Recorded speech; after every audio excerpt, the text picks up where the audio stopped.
My self Santosh Chauhan और आज शुरू करते हैं हम अपना नया topic quantitative instrument of central bank. Quantitative instrument जैसे हमने पिछली क्लास में पढ़ा था कि हमारा जो सेंट्रल बैंक है वो क्रेडिट कंट्रोल करने के लिए दो टूल यूज करता है। कौन से टूल यूज करता है? एक तो होता है हमारे पास क्वांटिटेटिव इंस्ट्रूमेंट और दूसरा होता है हमारे पास क्वालिटेटिव इंस्ट्रूमेंट। तो अभी हम शुरू कर रहे हैं quantitative instrument of commercial bank, जिससे वो हमारे क्रेडिट कंट्रोल को या क्रेडिट को रोकता है या क्रेडिट को कंट्रोल करता है। कैसे करता है डिस्कस करते हैं। फर्स्ट पॉइंट आता है हमारे पास बैंक रेट। बैंक रेट क्या होता है? बैंक रेट वो रेट होता है जिसपे सेंट्रल बैंक कॉमर्शियल बैंक को लोन देता है। मैं फिर से एक्सप्लेन कर रहा हूं, बैंक रेट वो रेट होता है जिसमें सेंट्रल बैंक कॉमर्शियल बैंक को लोन देता है। उस रेट को बैंक रेट कहते हैं। लेकिन इसमें अभी एक पॉइंट हिडन है। क्या पॉइंट हिडन है? कि जो लोन रेट होता है ये लॉन्ग टर्म के लिए होता है। ये लॉन्ग टर्म के लिए लोन दिया जाता है। तो बैंक रेट क्या होता है? बैंक रेट वो रेट होता है जिसमें सेंट्रल बैंक कॉमर्शियल बैंक को लोन देता है लंबे समय के लिए। उसको हम क्या कहते हैं? उसको हम कहते हैं बैंक रेट। अब सर आपने तो कहा था कि ये कंट्रोल करता है मार्केट के लोन को या मार्केट क्रेडिट को कंट्रोल करता है। कैसे कंट्रोल करता है? चलो जी उसको भी एक्सप्लेन करते हैं। मुझे जरा एक सिंपल सी बात बताओ बच्चों, अगर जो मार्केट का रेट ऑफ इंटरेस्ट हाई होगा, फॉर एग्जांपल मैं आपसे एक बात कहता हूं, मैंने कहा अगर जो कॉमर्स सेंट्रल बैंक जो है उसने अपना इंटरेस्ट बैंक रेट बढ़ा दिया, अगर जो सेंट्रल बैंक अपना बैंक रेट हाई कर देगा तो कॉमर्शियल बैंक उससे लोन लेगा, हाँ या ना? भाई सिंपल सी बात, उस कॉमर्शियल बैंक की जगह अपने आप को रख के देखो। अगर जो तुम लोगों को कोई हाई रेट ऑफ इंटरेस्ट देगा या मतलब आपको कोई लोन जो है वो हाई रेट ऑफ इंटरेस्ट पे देगा तो क्या आप लोन लेना पसंद करोगे? आप लोन लेना पसंद नहीं करोगे। जब मार्केट में सेंट्रल बैंक को लोन कंट्रोल करना होता है या क्रेडिट कंट्रोल करना होता है, मनी सप्लाई कंट्रोल करनी होती है, उस कंडीशन पे सेंट्रल बैंक क्या करता है? सेंट्रल बैंक करता है, उस कंडीशन पे सेंट्रल बैंक अपना रेट ऑफ इंटरेस्ट बढ़ा देता है। बैंक रेट को बढ़ाएगा जिससे क्रेडिट, जो आरबीआई क्रेडिट लेने की सोच रहा था, क्रेडिट मींस लोन, जो आरबीआई लोन लेने की सोच रहा था वो उसको घटा देगा, जिसकी वजह से मार्केट में मनी सप्लाई नहीं होगी। भाई सिंपल सी बात है, मैं अगर जो हम यहाँ में तीन स्टेज बना रहा हूं, ये मेरे पास सेंट्रल बैंक है, ये मेरे पास कॉमर्शियल बैंक है और ये मेरे पास जनरल पब्लिक है। भाई सेंट्रल बैंक से लोन लेता है कॉमर्शियल बैंक और ये लोन मुझे पब्लिक को प्रोवाइड करवाया जाता है। अब अगर जो कॉमर्शियल बैंक लोन लेगा ही नहीं तो लोन देगा कहां से? तो अगर जो सेंट्रल बैंक अपना इंटरेस्ट रेट बढ़ा देगी तो कॉमर्शियल बैंक लोन नहीं लेगा। लोन नहीं लेगा तो उसके पास पैसे की कमी होगी।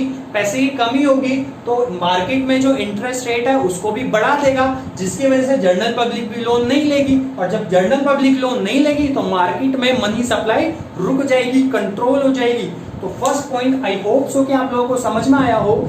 जब मार्केट में मुझे मनी कंट्रोल करना होता है, क्रेडिट कंट्रोल करना होता है, तो उस टाइम पीरियड में मैं अपना बैंक रेट बढ़ा देता हूं, जिसकी वजह से मार्केट में हमारा लोन नहीं जा पाता है, मनी सप्लाई नहीं हो पाती है। सेकंड कंडीशन, जब कॉमर्शियल आरबीआई को लगता है कि मुझे मार्केट में मनी सप्लाई करनी है तो उस कंडीशन में आरबीआई अपना इंटरेस्ट रेट घटा देगा।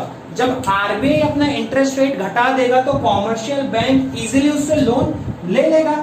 जब कॉमर्शियल बैंक के पास लोन ले लेगा, भाई पैसा रख के उसने क्या करना है? उसको तो मार्केट में पैसा इशू करना है ताकि वो ज्यादा इंटरेस्ट रेट कमा सके। कमाने के लिए सारे के सारे बैंक बैठे हुए। तो जब सेंट्रल बैंक अपना इंटरेस्ट रेट घटा देगा तो कॉमर्शियल बैंक उससे लोन लेगा और ये कॉमर्शियल बैंक किसको लोन देगा? जनरल पब्लिक को। और इसके लोन देगा जनरल पब्लिक को, जिसकी वजह से मार्केट में मनी सप्लाई होनी शुरू हो जाएगी। तो जब मार्केट में मनी सप्लाई करनी है या मार्केट में क्रेडिट इशू करना है, पैसा देना है, लोन प्रोवाइड करना है, उस कंडीशन पे मैं अपना बैंक रेट घटाऊंगा। जब मुझे मार्केट में लोन को कंट्रोल करना है, मनी सप्लाई कंट्रोल करनी है, वहां पे मैं बैंक रेट बढ़ा दूंगा। आई होप सो आपको ये समझ में आया हो। जब मार्केट में लोन या बोरोइंग्स को बढ़ाना है, मनी सप्लाई करना है, तो उस टाइम पे मैं अपना बैंक रेट क्या कर दूंगा? घटा दूंगा। सेंट्रल बैंक क्या करेगा? बैंक रेट को घटा देगा, जिसकी वजह से मार्केट में बोरोइंग्स बढ़ जाएंगी। बैंक रेट मैं क्या करूंगा? घटा दूंगा, जिसकी वजह से मार्केट में बोरोइंग्स बढ़ जाएंगी। और अगर जो मार्केट में मुझे बोरोइंग्स घटानी है, मतलब मुझे मार्केट में पैसा कम इशू करना है, तो उस टाइम पे मैं अपना बैंक रेट बढ़ा दूंगा। तो इस टाइप का कुछ सिनेरियो बनेगा। इसमें कैसा रिलेशनशिप है? इनवर्स रिलेशनशिप है। सेकंड पॉइंट हमारे पास आता है रेपो रेट। रेपो रेट इसका ही छोटा भाई है। रेपो रेट जैसा हम पढ़ते हैं, बैंक रेट जो है वो कैसा होता है? बैंक रेट होता है लॉन्ग टर्म के लिए, ये होता है शॉर्ट टर्म के लिए। कहानी सेम है दोनों की। ऊपर हमने पढ़ा था बैंक रेट का मतलब जब सेंट्रल बैंक कॉमर्शियल बैंक को लोन देता है, हमने यही पढ़ा था, जब सेंट्रल बैंक कॉमर्शियल बैंक को लोन देता है उसको हम बैंक रेट कहते हैं। लेकिन कब देता है? Long term. जब लॉन्ग टर्म में देता है तो वो होता है हमारे पास बैंक रेट। लेकिन जब वो शॉर्ट टाइम पीरियड में देता है तो उसको हम कहते हैं repo rate. I hope so ये बात समझ में आई। जब लॉन्ग टर्म के लिए वो देगा तो वो कहेगा बैंक रेट, जब शॉर्ट टर्म के लिए देगा तो होगा repo rate. 1 marks question again यहां से निकल के आता है कि अगर जो कॉमर्शियल बैंक अगर जो सेंट्रल बैंक कॉमर्शियल बैंक को शॉर्ट टर्म पीरियड के लिए लोन देता है तो उसको क्या कहते हैं? तो उसका आंसर आएगा आपके पास रेपो रेट। अब यहाँ पे भी हम बात करते हैं कि भाई यहाँ पे क्रेडिट कंट्रोल कैसे करेगा? क्रेडिट कंट्रोल भाई ये सेम एज इट इज करेगा जैसे अभी हमने ऊपर किया। अगर जो मार्केट में मुझे लोन और बोरोइंग्स घटानी है, लोन और बोरोइंग्स को बढ़ाना है, अगर जो मैं चाहता हूं कि मेरे लोन और बोरोइंग्स बढ़े तो मेरे को कैसा करना पड़ेगा? इंटरेस्ट रेट हाई कि लो? तो उस कंडीशन में मुझे इंटरेस्ट रेट घटाना पड़ेगा। जब मार्केट में लोन बढ़ाना है तो मुझे अपना इंटरेस्ट रेट घटाना पड़ेगा। जब इंटरेस्ट घटाऊंगा तो लोग ज्यादा लोन लेंगे। लेकिन अगर जो मैंने इंटरेस्ट रेट बढ़ा दिया तो लोग लोन कम लेंगे। Again inverse relationship. अगर जो सेंट्रल बैंक अपना इंटरेस्ट रेट बढ़ाएगा, रेपो रेट बढ़ाएगा तो लोन घटेगा, और अगर जो रेपो रेट घटाएगा तो लोन बढ़ेगा। आई होप सो ये दोनों पॉइंट आपको समझ में आए। अब आते हैं हम अपने तीसरे पॉइंट के ऊपर, रिवर्स रेपो रेट। अब ये रिवर्स रेपो रेट होता क्या है? रिवर्स रेपो रेट, जैसे आपको रेपो रेट में क्या था? रेपो रेट सिंपल सी कहानी थी आपके पास कि जहां पे सेंट्रल बैंक कॉमर्शियल बैंक को लोन देता है, रेपो रेट था आपके पास। सेंट्रल बैंक किसको लोन देता है? कॉमर्शियल बैंक को। इसको हम कहते थे रेपो रेट। अब रिवर्स है तो रिवर्स का मतलब उल्टा हो जाएगा। जहां पे कॉमर्शियल बैंक आरबीआई को लोन देता है। अब आप ये कहोगे अरे ऐसा कैसे हो सकता है? आरबीआई तो सबसे बड़ा बैंक है, वो कॉमर्शियल बैंक से लोन क्यों लेगा? कॉमर्शियल बैंक देता है उसको लोन। कैसे देता है अभी समझाता हूं आपको। भाई मुझे एक बात बताओ, आपके पास 100 रुपए और आपके पास यहाँ पे राम और श्याम दो बच्चे खड़े हैं। इसने कहा भाई तू मुझे 100 रुपए दे, मैं तुझे 10 रुपए दूंगा पर 100 रुपए में, और इसने कहा मैं तुझे 5 रुपए दूंगा। तो आप लोन रेट किसको देना पसंद करोगे? लोन इसको देना पसंद करोगे या इसको देना पसंद करोगे? ऑब्वियस सी बात है, अगर जो तुम मेरी तरह होशियार हो तो आप इसको लेना पसंद करोगे। ये यहाँ पे काम करता है आरबीआई का। इसको मानो आप आरबीआई और इसको मानो आप जनरल पब्लिक। अब जरा मैं इसका एक्सप्लेनेशन देता हूं। जब कॉमर्शियल बैंक के पास लोन के लिए पैसा पड़ा हुआ होता है, कॉमर्शियल बैंक के पास ज्यादा पैसा पड़ा हुआ है, वो चाहता है मार्केट से पैसा अर्न करना। लेकिन हमारा जो आरबीआई है वो नहीं चाहता कि मार्केट में मनी सप्लाई हो। तो उस कंडीशन पे वो कॉमर्शियल बैंक को कहता है कि भाई मैं आपसे इतने रेट ऑफ इंटरेस्ट पे लोन लेने के लिए रेडी हूं। अगर जो रेट ऑफ इंटरेस्ट मार्केट में 5% है तो आरबीआई अपना रेट ऑफ इंटरेस्ट बढ़ा देता है। कॉमर्शियल बैंक का सिंपल सा मुद्दा उसको बैठ के प्रॉफिट अर्न करना है। उसको मतलब नहीं है वो अब पैसा जनरल पब्लिक के पास जाए या आरबीआई के पास जाए। जब उसे दिख रहा है मुझे 100 पे 10 रुपए मिल रहे हैं तो ऑब्वियस सी बात है वो पब्लिक को लोन ना देके वो आरबीआई को लोन दे देगा। उसको तो अर्निंग हो गई। लेकिन आरबीआई ने क्या करा, इस 100 रुपए को जनरल पब्लिक या मार्केट में जाने से रोक लिया।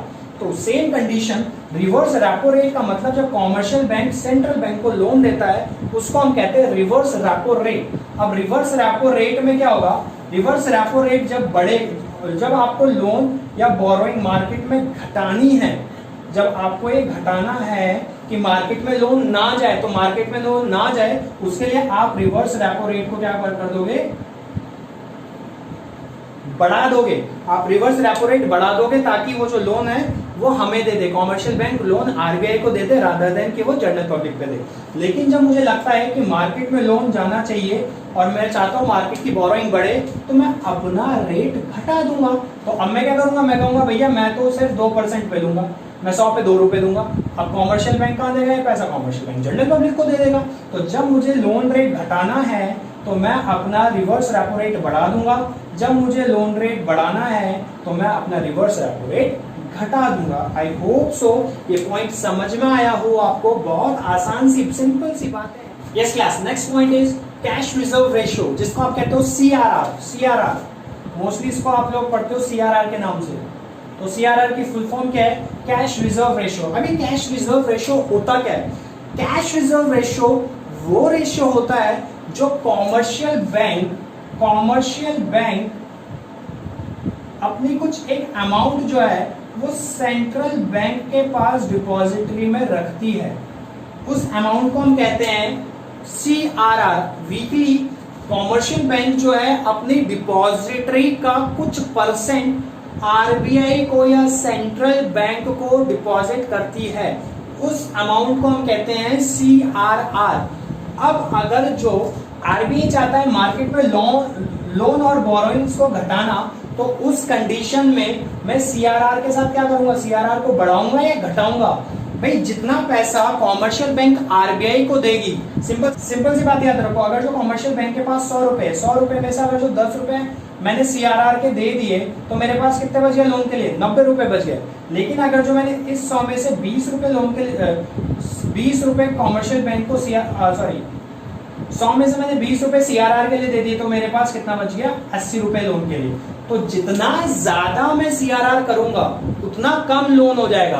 तो जब मेरे को लोन बढ़ाना घटाना है, जब मेरे को क्या करना है, बैंक मार्केट में लोन और बोरोइंग्स को घटाना है, उस कंडीशन में मैं सीआरआर को बढ़ा दूंगा। और जब मैं चाहता हूं मार्केट में लोन बढ़े, बोरोइंग्स बढ़े, तो उस कंडीशन में मैं सीआरआर को घटा दूंगा। क्योंकि जितना कम सीआरआर आरबीआई लेगा उतना ज्यादा कॉमर्शियल बैंक के पास पैसा बचेगा और उतना ही ज्यादा वो लोन प्रोवाइड करेगी। दूसरी कंडीशन क्या है, जितना ज्यादा सेंट्रल बैंक सीआरआर रखेगा उतना कम कॉमर्शियल बैंक के पास बचेगा और उतना ही कम लोन जाएगा। तो अगर जो मुझे मार्केट में बोरिंग लोन बचा के रखनी है या मार्केट में बोरिंग लोन घटानी है, तो उस कंडीशन में मैं सीआरआर को बढ़ाऊंगा। लेकिन अगर जो मुझे बोरिंग बढ़ाने हैं, लोन बढ़ाने हैं, तो मैं मार्केट में तो मैं सीआरआर को घटा दूंगा। नेक्स्ट पॉइंट पे चलते हैं हम अपना स्ट्रेटरी लिक्विडिटी रेशियो। स्ट्रेटरी लिक्विडिटी रेशियो को आप किस नाम से जानते हो, अगेन आप इसको जानते हो एसएलआर के नाम से। एसएलआर के नाम से। अब एसएलआर का काम क्या होता है, एसएलआर होता क्या है, कॉमर्शियल बैंक अपने पास कुछ रिजर्व रखता है। ये टर्म एंड कंडीशन आरबीआई की होती है कि आरबीआई कहता है भाई आपको दो चीज मेंटेन करके चलनी है। पहला काम, आपका जो डिपॉजिटरी है उसका कुछ परसेंट मुझे देना है एज एन सीआरआर, और कुछ परसेंट आपको अपने पास रखना है एज एन एसएलआर। तो जो परसेंट है वो परसेंट कौन डिसाइड करता है, वो परसेंट हमारा आरबीआई डिसाइड करेगा। उस परसेंटेज को आरबीआई डिसाइड करेगा कि कितना परसेंट अपने टोटल डिपॉजिटरी का सीआरआर में देना है, कितना टोटल डिपॉजिटरी का आपको एसएलआर में देना है। जब हम बात करते हैं एसएलआर की, तो एसएलआर का मतलब क्या है, एसएलआर वो मिनिमम परसेंटेज होती है टोटल डिपॉजिटरी की जो कॉमर्शियल बैंक अपने पास रखेगा। अब जरा हम बात करते हैं कि ये कैसे हमारे लोन को बढ़ाएगा या घटाएगा। जब हम बात करते हैं लोन और बोरोइंग्स की, अगर जो मैं चाहता हूं मार्केट में लोन बढ़े, मैं का मतलब यहाँ आरबीआई से, अगर जो आरबीआई चाहता है मार्केट में लोन जो है वो बड़े, लोग ज्यादा से ज्यादा लोन ले, तो मैं अपने एसएलआर को बढ़ाऊंगा या घटाऊंगा। भाई जितना पैसा तुम अपने पास बचा के रखोगे, सिंपल से एग्जांपल देखो, 100 रुपए है, 100 रुपए में से अगर जो आरबीआई ने कहा तुम्हें 20 रुपए अपने पास रखने हैं, तो 20 रुपए अपने पास रखोगे तो लोन कितना दोगे, 80 रुपए। लेकिन अगर जो यही आरबीआई कह दे कि तुम्हें 10 रुपए अपने पास रखना है, तो आप लोन कितना दोगे, 90 रुपए। तो देखो जब आप 20 रुपए अपने पास रखोगे तो लोन दे रहे हो 80, जब 10 अपने पास रख रहे हो तो लोन दे रहे हो 90। तो जितना पैसा कम अपने पास रखोगे उतना ज्यादा लोन दे पाओगे। तो अगर जो मैं चाहता हूं मार्केट में ज्यादा लोन जाए, तो मैं अपने पास कम रखूंगा, तो मैं एसएलआर घटाऊंगा। अगर जो मैं चाहता हूं मार्केट में ज्यादा पैसा, कम पैसा जाए, लोन घट जाए, तो उस कंडीशन में मैं अपना SLR बढ़ा दूंगा ताकि मैं अपने पास ज्यादा बचा के रखूं, लोगों को कम लोन मिले। आई होप सो आपको समझ में आया हो। मैं आपको एक बार फिर से एक्सप्लेन करता हूँ। SLR का मतलब क्या होता है? SLR वो मिनिमम अमाउंट होती है जो कॉमर्शियल बैंक अपने पास रखता है। ये जो टर्म एंड कंडीशन है और जो परसेंटेज SLR की होती है वो कौन डिसाइड करता है? वो हमारा RBI डिसाइड करता है। अब अगर जो मैं चाहता हूँ मार्केट में लोन बढ़ाऊं, मैं चाहता हूँ मैं ज्यादा से ज्यादा लोन दूं, तो मैं क्या कहूंगा? कॉमर्शियल बैंक का SLR घटा दूंगा। कॉमर्शियल बैंक का SLR घटेगा, जितना कम पैसा कॉमर्शियल बैंक रखेगा उतना ही ज्यादा वो लोन दे पाएगा। दूसरी कंडीशन, अगर जो मैं चाहता हूँ लोन घटे, मार्केट में ज्यादा लोन या ज्यादा पैसा ना जाए, तो उसके लिए RBI क्या करेगा? SLR को बढ़ा देगा, जिससे कॉमर्शियल बैंक के पास ज्यादा पैसा रुकेगा और ज्यादा कम पैसा लोन में जाएगा। आई होप सो आपको ये पॉइंट समझ में आया हो। अब आता है हमारे पास थर्ड पॉइंट में, open market operation. Open market operation हमने पीछे पढ़ा था। गवर्नमेंट का एजेंट कौन होता है? RBI। RBI क्या काम करता है? गवर्नमेंट की सिक्योरिटीज को सेल और परचेज करता है। जब हम बात करते हैं सेल और परचेज सिक्योरिटी की, तो वहीं पे हमारे को मार्केट की मनी सप्लाई में भी कंट्रोल करने का मौका मिलता है। कैसे मिलता है?